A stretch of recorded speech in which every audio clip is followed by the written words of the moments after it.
Welcome to Draw This. Draw This is a series of videos where I'll randomly generate a word and then draw it for you in real time while describing my process so that you, the viewer, can follow along. So today's random word is paper. So let's go ahead and get started. So I'm going to show you how to do two different paper effects. One is going to be this stack of paper that you could use in compositions. The other one is going to be a paper texture that you can use for your artwork. If you want a particular canvas preset that always has this paper texture, and this texture is on its own layer, so if I zoom in here you can see it's there on top, and if I just paint underneath it with whatever I want, then I can get a really nice texture. And of course, if you change your paper texture here, you'll get some different results, but it'll give you a nice texture over things that normally would just cover up texture. So it's a nice way to have texture without having to worry about it. Then if you wanted to, you could even go ahead and blend some of this stuff like so and not have to worry about smudging your texture. So you can get some pretty cool effects that way. And you can also turn the opacity down if you think that it's too strong. You could turn it up. You could use different colored papers. This is all saved on a layer, so if you want, you can just go ahead and save this and then make copies of it for each of your pieces and have different kinds of texture. So I'll go ahead and show you how to do that for both of these examples here. We'll start with the paper texture. We'll go ahead and create a new canvas, and we'll want to set the resolution to 150. We'll set the width to 8.5 inches and the height to 11. That's a standard piece of paper. And then what we'll do is we'll create a few layers here, 4 layers. The bottom one will be background,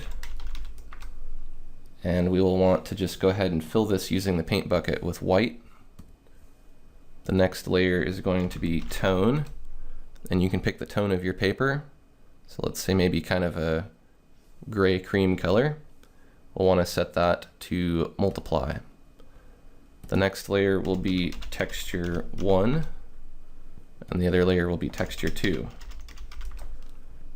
Now both of these layers are going to be overlay, composite methods.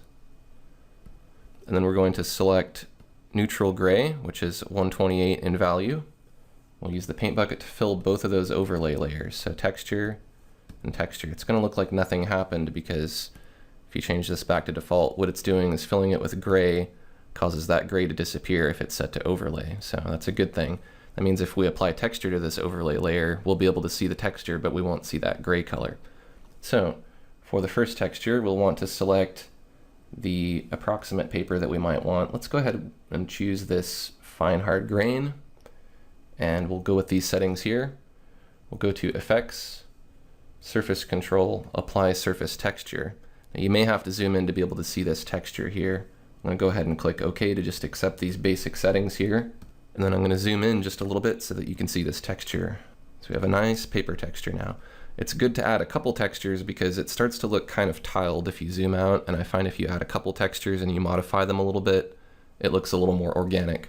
So what you could do is you could pick an entirely different paper, or you can just increase these settings here to increase the paper contrast and scale. And then go to Effects, Surface Control, Apply Surface Texture, and go ahead and click OK. And you can turn down the opacity of either of those two layers to just back it down. You can do the same thing with the tone if you don't want it to be as deep. So now you have your sheet of paper here, and we can just group these together using Control-G. We'll call it paper. Now if you wanted to draw something on your paper, you would of course want to make a layer here between your background and your tone. You always want these texture and tone layers to be on top. That way everything you draw will be tinted the color of the paper, and it will have the grain. And you'll probably want to be drawing with the same grain settings that you have here, something right around this range.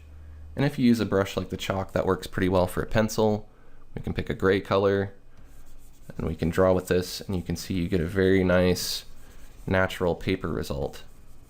If we turn this off, I mean, you still get the grain, but the background is just too bright, and it's like drawing in a big bright light box or something. So having this paper texture on really helps it feel more natural when you're drawing and painting, and it helps the end result look a lot more natural too. So you could go ahead and sketch in anything you want here. Now, if you just want some blank sheets of paper to put in a composition like I had on my desk in that other piece I showed you, what you want to do is go ahead and just save this as a PSD, and then you want to create a composition to put it into, so we'll go to New, and this will be a width of 24 and a height of 18. You could use any size canvas you want there.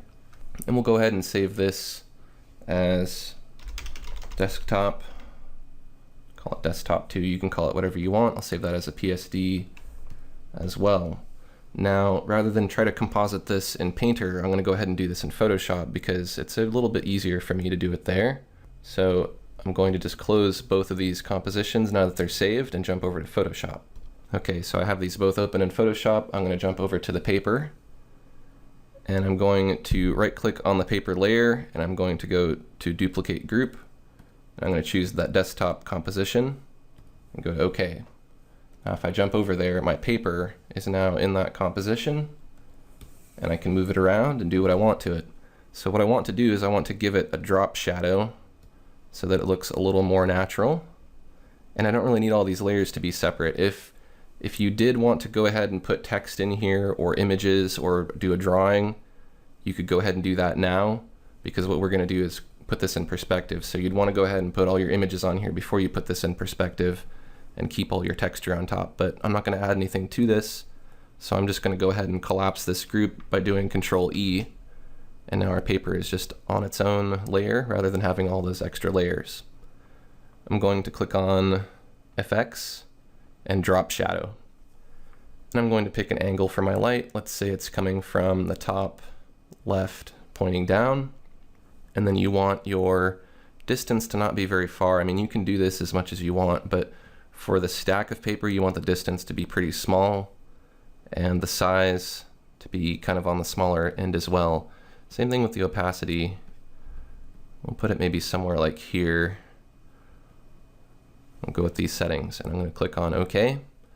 Now, it's really easy to duplicate this paper. What you want to do is hold down Alt, and you'll get this double-headed arrow here. If you drag and you release, you're going to get a duplicate. And you can, of course, move that. You can use the arrow keys on your keyboard to move it in finer increments. You can hit Control T to enable free transform, and you can rotate the paper. And you can hold Alt again and drag, duplicate again. Move this one closer together. I'm going to duplicate it again, and Control T to rotate it. Duplicate with Alt again, Control T to rotate. Duplicate again with Alt, Control T to rotate. So now we have a stack of paper. And if we want to make one of the pieces of paper kind of flop over and bend, we can do that. We can use Alt again to drag our paper over. And then we can go to Edit, Transform, Warp. And you want to pull this corner point down to bend the paper, and pull the top corner down a little bit too. And go to the checkbox to commit that change. Now we have a little bit of curvature to our paper. We can maybe move it over there like so. And then now if we want to make a shadow, a bigger shadow, because this piece of paper is kind of hanging over, so it should have its own shadow, what we will do is we will right click on that layer and choose Duplicate Layer. We'll name it Shadow. And we'll want to move that to the bottom of this layers palette here. And we'll want to go ahead and just group these paper layers together. We'll call it Stack. You want the shadow to be outside of the stack. Now what we want to do is we want to turn off the drop shadow effect, double click on where it says Effects, and choose Color Overlay. And we'll want to choose a dark gray color like that. And then we'll go ahead and just move this down where we want it to go. Our light's coming from the top left down, so we'll have our bigger shadow down there, maybe somewhere like here. I think looks good. And then what we'll want to do is we'll want to just merge these effects with this layer, and the fastest way to do that is to do Control G to group that layer as its own group, and then do Control E to merge that group. We can name it Shadow. We'll make it a multiply composite method so that it blends with the background when we use it later. We can turn down the opacity, of course, and we can also go to Filter, blur, Gaussian blur, to add a little bit of blur to it. You probably want a little bit more blur since the paper is more distant from the shadow. We'll go with something like that. I think that looks pretty good. So now we don't really need this stack to be on its own layers. Unless you want to keep it on its own layers, we can go ahead and merge it. So we'll do Control E to merge that stack. And now we have our paper here that we could put into a composition. We can also group this and just call it stack again. And you can move that around. So we will want to now put this into perspective. So the way that we'll do that is we will go to Edit, Free Transform. We'll want to squash it a little bit like so. And we want to go to Edit, Transform, Perspective. And you can either stretch the bottom or squish the top, however you want to do it. Click OK to check that. And if you need to squish it or stretch it more, you can. So now our paper is in perspective here. Now we want to add in a background. So we'll go to the bottommost layer here. We'll add a new layer. We'll call this desktop. And let's just fill this with a gray color using the paint bucket. Now because Painter will be better for painting the desktop texture, we'll go ahead and do that back over in Painter. So we'll save this as a PSD again. And with the composition open in Painter, we will create a new layer on top of desktop and we'll call this texture. We'll make this a multiply composite method and we will use a very dark gray color. We'll select the sponge, and what you want to do is you want to paint your texture in perspective, so you want to have it smaller in the background and I'll use a larger brush in the foreground. So I'm going to go straight across, make my brush bigger and bigger in the foreground. Like so. Now I have a sense of perspective in the size of all these little chunks. And then to further put this in perspective, what we can do is we can go ahead and turn on perspective guides here. Click the on button to turn it on. Choose for the preset the 3-point top-down view because we're looking down at the paper. And we'll just stick with this setting here. Now we will want to use the coarse oily blender to blend. We want to follow only these two lines that are coming from the right towards the left, this one and then the one underneath it. You don't have to paint directly on the line, but what I mean is just follow these guides like so. All of your strokes would go this way. What you want to do is you want to change your paper to just basic paper. Go ahead and crank up these settings here and use kind of a bigger brush. And if you paint, what you should get is kind of this nice distorting, which is kind of pulling this, and it makes it look like a wood grain. That wood grain, if it stays within this perspective here, see, like that was a bad stroke there. I'm going to undo that. If it stays within this perspective, it's going to really look like this is a three-dimensional surface rather than just a flat 2D desk.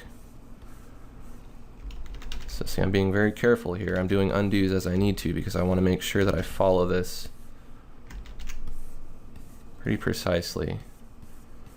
It's okay if you mess up a little bit because we can blend it more later if we need to. Something like that looks pretty good. And we can go ahead and return to perspective guides and then go ahead and turn them off. And want to make sure that we're painting freehand. So if you're not, I'm going to make sure that you toggle this off. I also have some shortcuts in my workspace here.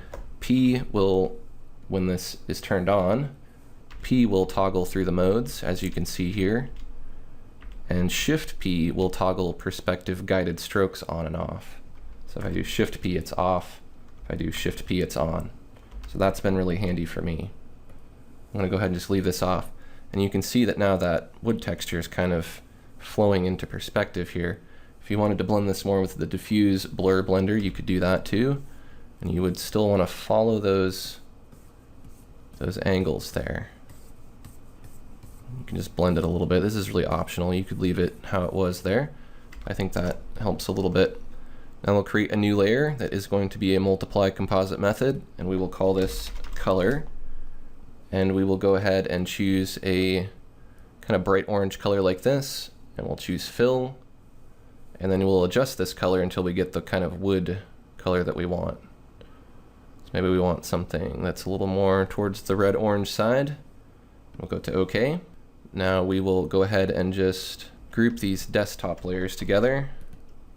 Call it desk. Now on top of the stack layer, which is the paper, we will create vignette. This will be a multiply composite method, and we will choose a dark blue-gray, and we'll use the airbrush.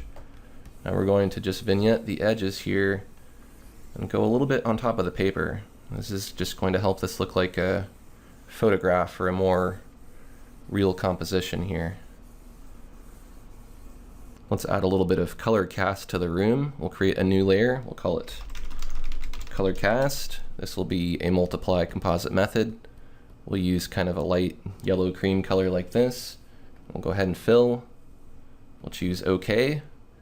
And we will just back that down a little bit so we get a little bit of cream tint. We'll choose a color that's opposite to that, which is blue. And we'll choose like a dark blue-gray here.